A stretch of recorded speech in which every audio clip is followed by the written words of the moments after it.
আবারও চলে আসলাম সেই নারায়ণপুর ইউনিয়নের তাজুবাইয়ের এলাকায়, যেটা তাজুবাই বারবার বলে যে অনেক জমি নদী ভাঙে, কিন্তু এই যে দেখেন এই যে বাড়িটা খুবই নদীর কাছে, এই বাড়িটা যেই কোনো সময় ভেঙে যেতে পারে, রিস্ক আছে।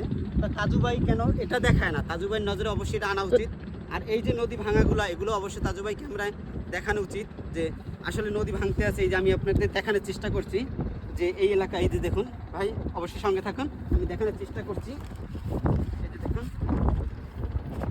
এই যে এখান থেকে পুরো এই যে ভাঙা, এটা অবশ্যই তাজুবাই দেখানো উচিত ছিল যে এই জমিগুলো ভাঙতে আছে, বাড়িঘর খুব দেখতে আছে। এই যে এখান থেকে পুরো জায়গাটা পুরো ভেঙে গেছে।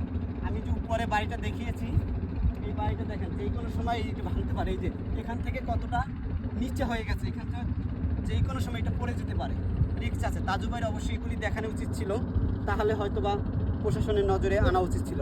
আমি আবার একটু বাড়িটা দেখাবো, ক্যামেরা একটু এদিক দেখাও, আমি বাড়িটা দেখাবো যে কত রিস্কে আছে। এই যে দেখেন কত কষ্ট করে দেখানোর চেষ্টা করছি। এই যে দেখুন এই বাড়িটা কত রিস্কে আছে। তাই আপনাদের যদি ভিডিওগুলো ভালো লাগে অবশ্যই ভিডিওগুলো সবাইকে দেখানোর সুযোগ করে দিবেন।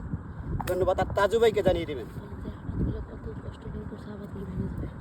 তারপরে এই যে এগুলি আবাদগুলি করেছে, এই যে দেখা যায় আবাদগুলি করেছে, আবাদগুলি যেই কোনো সময় এখান থেকে ভেঙে পড়তে পারে, আবাদগুলি নষ্ট হতে পারে।